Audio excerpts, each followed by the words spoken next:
ọmọ àjòròsùn ọmọ àjẹ̀gbẹ́jẹ̀kára òun ọmọ àfikàrà òun fòrìmù. Lónìí lórí ètò àrọ́bádìtàn ìlú Ìbàdàn ni mo wà, mo sì fẹ́ kẹ́ ẹ jájọ sáré fi ẹsẹ̀ kan ya ilé Sanusi Adebisi èyí tó wà ní Ìdí Ìkan nìbàdàn. Gbàrà tí mo délé Sanusi Adebisi nìbàdàn, mo láǹfààní láti pàdé arákùnrin kan tó mú mi wọ gbogbo ilé. Ó sì ṣàlàyé fún mi bí Adebisi ṣe lo ìgbà àti àkókò rẹ̀. So orúkọ mi ni Ismail Adebisi. So a bí Adebisi ní 1882, ó dẹ̀ kú ní 1938. So bàbá tó bí Adebisi ó ń jẹ́ Adesina, ó ṣẹ̀ wá láti the then Efalai, Ondo State nígbà yẹn. So bó ṣe dé sí Ìbàdàn, ó dé sí ilé Lánàṣẹ ní Aremu. So bó ṣe dé gbà yẹn, ó jẹ́ nìkan tó máa ń ṣe òwò aṣọ òfì, ó dẹ̀ tún jẹ́ ẹni tó máa ń pawọ́ dàbí herbalist. Ìgbà tó yá ó migrate wá síbí, so ibẹ̀ ni bàbá ẹ̀ ń gbé. Ìtàn fi yé wa wípé Ẹfọ̀n Aláàyè ní ìpínlẹ̀ Ondo lọ́hùn-ún ni bàbá tó bí Adebisi ti ṣẹ̀ wá. Orúkọ bàbá náà la sì ń pè ní Adesina. Ilé Lánàṣẹ ni Adesina dé sí. Kátàkárà òwò aṣọ sì ni iṣẹ́ tó yàn láàyò. Adebisi bí ọmọ mẹ́ta gẹ́gẹ́ bí ìtàn ti wí. Àkọ́bí inú wọn òun ni Adéòtí. Adétìrin ni ẹlẹ́ẹ̀kejì tí í ṣobìnrin. Adebisi òun ni ẹlẹ́ẹ̀kẹta tí í ṣe àbígbẹ̀yìn gbogbo wọn.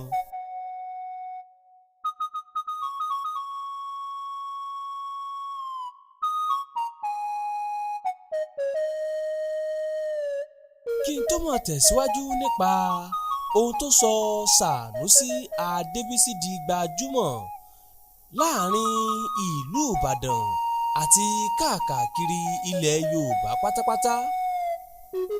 Bó bá jẹ́ pé ìgbà àkọ́kọ́ rèé tẹ́yìn gbóhùn mi lórí ẹ̀rọ ayélujára, ìkànnì Ultimate Folk TV náà lẹ́ ń wò yìí. Ẹ ṣe ìrànlọ́wọ́ nípa pínpín fọ́nrán yìí kó bàa lè kárí ilé, kó kárí oko, kó dé ọ̀dọ̀ àwọn olólùfẹ́ èdè Yorùbá pátápátá. Ẹ tẹ agogo ìrántí kẹ́ bá lè máa rí wa wò ní gbogbo ìgbà tá a bá fi fọ́nrán míì síta.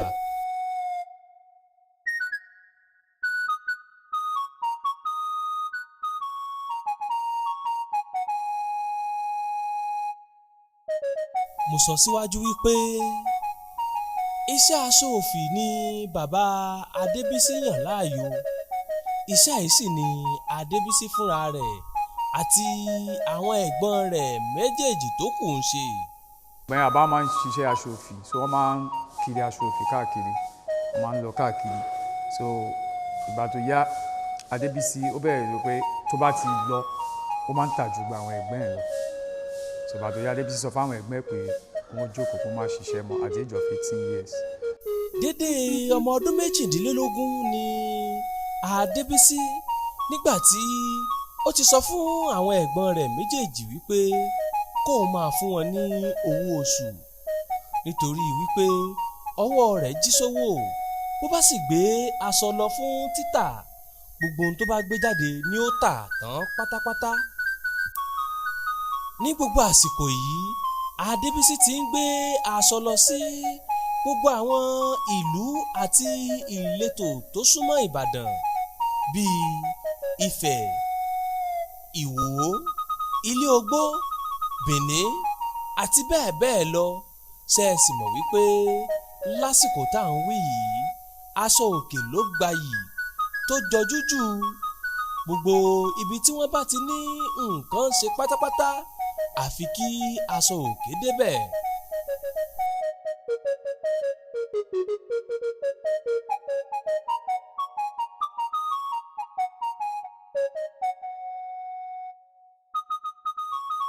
So ìgbà tó yá tí owó yẹn náà bẹ̀rẹ̀ sí ń pọ̀, ó wọ́n pé kí lóun tún lè ṣe. So he ventured into cocoa business. Bí Adebisi ṣe ń ṣe òwò aṣọ síta, bẹ́ẹ̀ ni owó rẹ̀ ń pọ̀ sí i. Adébísí sì pinnu láti ṣe òwò kòkó. Ó ra ilẹ̀ àkọ́kọ́ èyí òun 400 acres sí abúlé kan tí wọ́n ń pè ní Mámu ní ìlú Ìbàdàn. Oko kòkó Adébísí ló pọ̀ jù ní gbogbo àdúgbò náà. Gbogbo àwọn tí ń ṣòwò kòkó lásìkò náà sì fẹ́ bá a dòwò pọ̀. Àwọn òyìnbó Miller's Brother tí a mọ̀ sí UAC lóde òní wọ́n wá sí Nàìjíríà. Wọ́n wá èèyàn tó lààmìlaaka tí wọ́n lè bá dòwò pọ̀. Wọ́n rí i wípé Adébísí nìkan ni ní àsìkò rẹ̀. Àwọn òyìnbó yìí fi Adébísí ṣe aṣojú, àwọn náà sì ń gba kòkó lọ́wọ́ rẹ̀.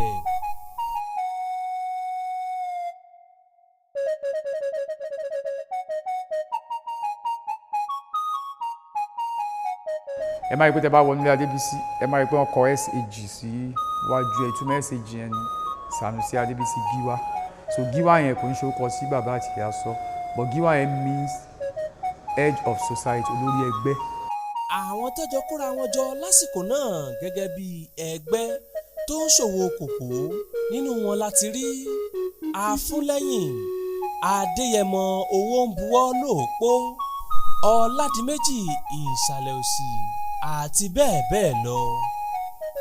Adébísí ni olórí ẹgbẹ́ wọn nígbà náà lọ́hùn torí wípé òun ló lówó jù.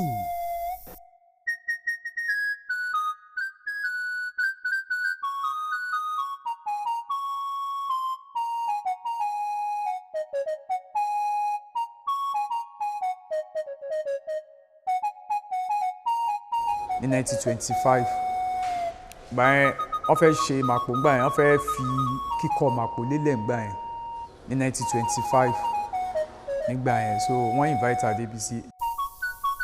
Ní 1925 lásìkò tí wọ́n fi kíkọ màpò lélẹ̀, lásìkò yìí wọ́n tí máa jẹ ọba Olúbàdàn.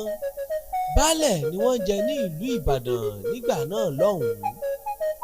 Wọ́n pe Aláàfin Ládìgbòlù sí ìfilọ́lẹ̀ gbọ̀ngàn náà, wọ́n sì pe Adébísí pẹ̀lú. Aláàfin Ládìgbòlù ti dé gbọ̀ngàn mọ̀pó k'Adébísí tó débẹ̀. Bí Adébísí ṣe yọ lókè ní ariwo ti sọ lálà. Kò ní ṣàìrí bẹ́ẹ̀ torí wípé ìmúra rẹ̀ ó ju ti ọba lọ. Adébísí kó ọ̀pọ̀lọpọ̀ ẹṣin síwájú, àwọn ọkọ rẹ̀ sì ń tẹ̀lé lẹ́yìn. Wọ́n wá bi àwọn èèyàn léèrè pé ta ní ń bọ̀. Wọ́n sọ wípé Adébísí ni. Inú bí Aláàfin, ó sì padà sí ìlú Ọ̀yọ́. So ó fi ohùn sílẹ̀ pé kí Adébísí wá bọ́ òun lọ́yọ̀. So Adébísí wá rò pé tí òun bá lọ sí Ọ̀yọ́ wàhálà ṣẹlẹ̀ pé àbá ìbínú nǹkan kan báyìí. So ó wá rán ẹ̀gbọ́n ìyẹn tó jẹ́ àǹtí ẹ̀ ìyẹn Adétìnrin. So ó wá kówó, aṣọ, ohun oúnjẹ, oríṣiríṣi nǹkan wọ́n kó sínú mọ́tò, wọ́n kó lọ sí ọ̀dọ̀ Aláàfin. So b'Aláàfin ṣe rí inú Aláàfin dùn. B'Aláàfin ṣe wá ní pé kó mú ọjọ́ kan tó máa wá kí òun gangan ní Ọ̀yọ́. So táìmù gbà yẹn gbà tó padà lọ, Aláàfin wẹ́kọ̀mù, inú Aláàfin dùn gan, ó wẹ́kọ̀mù ẹ̀ gbà yẹn tó yẹ pé ó sọ fún kinní tó wà níbẹ̀ gbà yẹn pé òun fà á lé lọ́wọ́ pé kó bọ́ òun mójútó baálẹ̀ yẹn gbà yẹn, pé kó máa mójútó Adébísí nǹkan kan báyẹn, pé ọ̀rẹ́ òun dáadáa ni. Ẹ já sáré sọ díẹ̀ lára àwọn ipa takuntakun tí Adébísí kó nígbà náà lọ́hùn-ún tó mú kí orúkọ rẹ̀ wọ ìwé ìtàn nílẹ̀ Yorùbá. Ìgbà kan tó ẹ mọ̀ pé wọ́n máa ń sanwó orí nígbà kan, so ọmọkùnrin tó bá ti tó kíní wọ́n máa ń sanwó orí. So ìgbà yẹn Adébísí ń bọ̀ láti ọ̀dọ̀ rẹ̀ Tìmí Ẹdẹ, ń bọ̀ látọ̀dọ̀ Tìmí Ẹdẹ ńgbà yẹn. So ó wá rí i pé bí wọ́n ṣe di ẹnìkan ní ọwọ́, wọ́n di ṣẹ́kẹ́ṣẹkẹ̀ lọ́wọ́, lẹ́sẹ̀ ní gbogbo àyàn bẹ̀rẹ̀ sí ń nà. So wá ní pé kí dírẹ́fẹ̀ ńgbà yẹn Eréọlá pé kó dúró, bó ṣe ń kí dírẹ́fẹ̀ yẹn dúró nìyẹn pé kí ló ṣẹlẹ̀, pé kó lọ bèrè pé kí ló ṣe arákùnrin. Wọ́n wá ní pé arákùnrin kò rí owó orí san ní nǹkan kan báyẹn. Bí Adébísí ṣe ní pé òkè èló ni owó orí tó jẹ òun á san. So ìgbà yẹn ẹni yẹn tẹ̀lé Adébísí wálé kò lọ mọ́, Ọlọ́run ò lọ mọ́ nígbà yẹn. So ẹ̀dẹ̀ wọn pé gbogbo táìmù gbà yẹn náà wọ́n máa ń kọ ni pé owó orí dòde, ó dòde ò bàbá wa ló kọ́kọ́ san.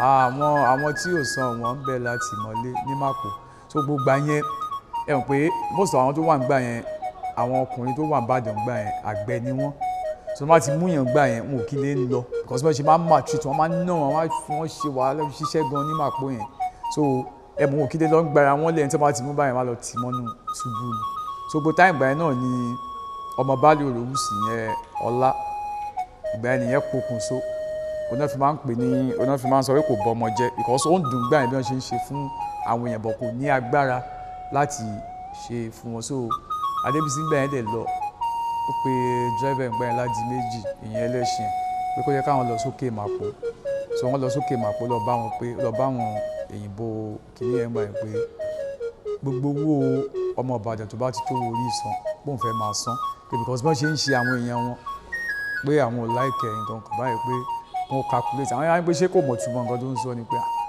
owó orí tó ń sọ ẹ̀ má pọ̀ kí n má ṣòro kiri ó ní kí wọ́n ṣe gbogbo calculation so gbogbo ẹni tí wọ́n bá ti calculate gbogbo orí every month ní sẹ́ńsì wọ́n máa ń gbà lé. ìgbésẹ̀ tí Adébísí gbé yìí ó jẹ́ mọ́nìgbàgbé nílẹ̀ Ìbàdàn ó sì mú kí orúkọ Adébísí ó wọ inú ìwé ìtàn torúkọ rẹ̀ ò fi parun títí dòní. Adébísí ni ẹnìkan ṣoṣo tó dá san owó orí gbogbo ọkùnrin tí ń bẹ nílẹ̀ Ìbàdàn lásìkò náà. so ìgbà yẹn dẹ̀ ilé náà Adébísí joyè ńgbà yẹn tẹ bá rí ètò Adébísí jẹ gan gbà tó kọ́ máa bẹ̀rẹ̀ oyè ńgbà yẹn wọ́n gbé fòun bíi 10 ni wọ́n gbé fòun gbà yẹn kó tó kú gan ó já sí pa oyè tó kù tó fi máa jẹ Olúbàdàn gbà yẹn sínú ọbẹ̀ yá bíi 4 or 5 nígbà yẹn because wọ́n ti pọ́ lówó lọ́wọ́ ńgbà yẹn so wọ́n gbé oyè ẹ̀ wọ́n gbé fòun gbà yẹn. ọ̀kan tún rèé nínú àwọn iṣẹ́ mánigbàgbé tí Adébísí ṣe mọ̀ wípé gẹ́gẹ́ bí oníṣòwò àti gbajúmọ̀ gbogbo èèyàn ló fẹ́ bá a dòwò pọ̀ àwọn tó ń yáwó àwọn tó sì ń gba ọjà láwìn náà ń gbà ṣùgbọ́n Adébísí fa ìwé gbèsè oníkálùkù wọn yà kó tó di pé bàbá fi ilẹ̀ ṣaṣọbora. bí ó ti ń rí i pé ọlọ́jọ́ ti fẹ́ dé ṣùgbọ́n àwọn tó jẹ́ lówó gbà yẹn gbogbo àwọn tó jẹ́ lówó ó pé gba àwọn sẹ́kítírì náà pm gbà yẹn Adéṣọ̀kan ó pé wọ́n gbà yẹn pé gbogbo owó yẹn kó wá síwájú tàbí wọ́n dẹ̀ dáná sun gbogbo ẹ̀ because ó lóyún òun ò fẹ́ kí òun kú tán káwọn kan máa sọ pé àwọn dẹ̀ jẹ bàbá ẹ̀ lówó nǹkan pé kó tó kú o so ó fáwọn yẹn ni ó fún àwọn gbèsè ẹ̀ lówó ó dẹ̀ tún dáná sun kí lórúkọ ẹ̀ gbà yẹn ó dáná sun gbogbo ìtàn fi jẹ́ lówó. Adébísí náà bímọ ẹ já sọ díẹ̀ nípa àwọn ọmọ Adébísí. kí lórúkọ ẹ̀ Dìdẹ́n Bishop Akínyẹlé ó lọ kọ́kọ́ secondary school sí Ìbàdàn grammar school so gbogbo yẹn wá ọ̀rẹ́ ló jẹ́jẹ́ sádébísí àti Sàlámì because Sàlámì Àgbájé àti Adébísí ọ̀rẹ́ tímọ́tímọ́ ni wọ́n nítorí pé yẹn náà ló lọ́ ń gbà yẹn bọ̀ kò ní owó Adébísí gbà yẹn bọ́ gbogbo yẹn ìyẹn wá bá wọn school ẹ̀ wá bá wọn pé àwọn ọmọ yẹn jẹ́ kó wá sí school òun so àwọn ọmọ Adébísí ń lọ sí school ẹ̀ so bí wọ́n ṣe ṣetán ní school yẹn ó wá bá àbá Adébísí padà pé àwọn ọmọ yẹn ti ṣetán jẹ́ kó wọ́n lọ sí òkè òkun wọ́n lọ máa ṣiṣẹ́ Adébísí sọ wọn pé àwọn ọmọ wọn ò lè lọ máa ṣiṣẹ́ lókè òkun pé because tí wọ́n bá lọ sókè òkun báyìí owó ẹbí wọn lọ máa fi wọ́n ṣe pé èló gangan náà fẹ́ máa fún wọn bẹ̀ tó wọn ò lè fáwọn ọmọ wọn so gbogbo àyẹn kò jẹ́ káwọn ọmọ ẹ lọ síbi ọkàn so òun bìlì pé owó yẹn wà pé káwọn ọmọ máa ṣe. ní báyìí ẹ já sọ̀rọ̀ nípa ilé Adébísí ọ̀rọ̀ Yorùbá kan wà tó máa ń sọ láyé ìjọ́hun wọn á ní ẹni tó bá fẹ́ kọ́lé bí Adébísí a jẹ́ wípé onítọ̀hún ò tí ì ní nǹkan ṣe nù. àwọn òyìnbó tó kọ́ gbọ̀ngàn Mọ̀pó nígbà náà lọ́hùn-ún àwọn ló kọ́lé Adébísí kó tó di wípé àwọn kọngílà ilẹ̀ wa wọ́n padà parí apá kan ń bẹ̀. ẹ wá rí ilé náà gbà yẹn bàtà kọ́ máa pé àwọn òyìnbó tó kọ́ máa pé yẹn ẹnjìnìà Kárù àwọn náà ló wá kọ́ ibi bí ẹ máa rí i pé ibi síbi ibẹ̀ yẹn ẹ bá wo structure ẹ máa rí i pé ó fẹ́ jọ ti Màpó ṣe ẹ máa rí i pé bíbí síbẹ̀ yẹn ó yàtọ̀ sẹ́yìn kò sẹ́yìn yẹn làwọn ìyàwó ẹ̀ wà because àwọn yẹn engineer tó kọ́ bíbí gbà yẹn tó kọ́ Màpó yẹn ṣùgbọ́n àti wọ́n rí i pé wọ́n ti ń pariwo mọ́ pé ìṣèbí iṣẹ́ lẹ wá ṣe ní Màpó kílẹ̀ tún wá débi so àwọn yẹn ní láti lọ sí Mápò ni wọ́n fi complete ẹ̀ dé ẹ̀yìn, so ẹ̀yìn àwọn ìyàwó ẹ̀ ló ń gbé àwọn all this local kìíní wa bíbí contractor ló ṣe ẹ̀yìn ẹ̀, àwọn ló ṣe ẹ̀yìn ẹ̀ ń gbà yẹn. So táyì gbà yẹn dẹ̀ ilé tí tó fẹ́ kú gbà yẹn, ó pe ẹbí, ó pe ará, ó pe ọ̀rẹ́, wọ́n ṣàjọyọ̀, ó ṣe party, ṣe gbogbo ẹ̀, ó dẹ̀ fún wọn lówó, ó ṣe gbogbo ẹ̀ gbà yẹn. So gbogbo òwò tí wọ́n fi jẹ́ lówó gbà yẹn, ó dáná sun gbogbo ẹ̀ kó tó di pó kú. So ìgbà yẹn dẹ̀ ilé every Friday gbà yẹn báyìí wọ́n máa ń ṣí géètì ìbílẹ̀ wọn ò kí ń tì. So ìgbà yẹn báyìí ó máa ń pa, ó náà fi máa ń sọ pé ilé Adébísí láti jẹ màálù tìwó because ó máa make sure pé màálù tí wọ́n bá pa báyìí wọ́n jẹ tán níjọ́ yẹn. So wọ́n máa ń ṣí géètì lẹ́nu every Friday báyìí ìbílẹ̀ àwọn èèyàn máa ń wá tí wọ́n ti wá máa ń jẹun, tí wọ́n máa ń ṣe gbẹ. So ìgbà yẹn dẹ̀ ilé náà ìgbà tó máa kú náà ó kàn ló rẹ̀hùn díẹ̀ ni, so bó ṣe lórí ń fọ́ọ̀hún yẹn dẹ́sùn. báyìí ni Adébísí Sanusi ṣe lo ìgbésí ayé rẹ̀. díẹ̀ rèé nínú àwọn ìtàn tó lààmìlaaka tó rọ̀ mọ́ ìtàn ìgbésí ayé Adébísí Sanusi. bí ìwọ náà bá fẹ́ mọ̀ sí nípa ìtàn yìí, ìwọ náà ṣiṣẹ́ ìwádìí lórí rẹ̀, torí ìtàn sì tẹ̀síwájú. ìtàn fi lélẹ̀ wípé òun lẹni àkọ́kọ́ tó kọ́kọ́ lo mọ́tò nílẹ̀ Ìbàdàn, òun sì ni ẹni àkọ́kọ́ tó kọ́kọ́ kọ́lé bíríkì, èyí òun nílẹ̀ Yorùbá pátápátá. ẹ bá wa pín fọ́nrán yìí kó kálé kó kárí oko, kó lè dé ọ̀dọ̀ àwọn olólùfẹ́ èdè Yorùbá pátápátá. ẹ tẹ aago ìrántí kẹ́ ẹ bá lè máa rí wa wò ní gbogbo ìgbà tí a bá fi fọ́nrán míì síta lórí ìkànnì tá a wà yìí. ìkànnì Ultimate Folks TV náà lẹ ti ń wò látàtàárọ̀ yìí. Àrẹ̀mú Olúwadámiláre lórúkọ mi. ẹ ṣeun tẹ́ ń gbọ́ wa o.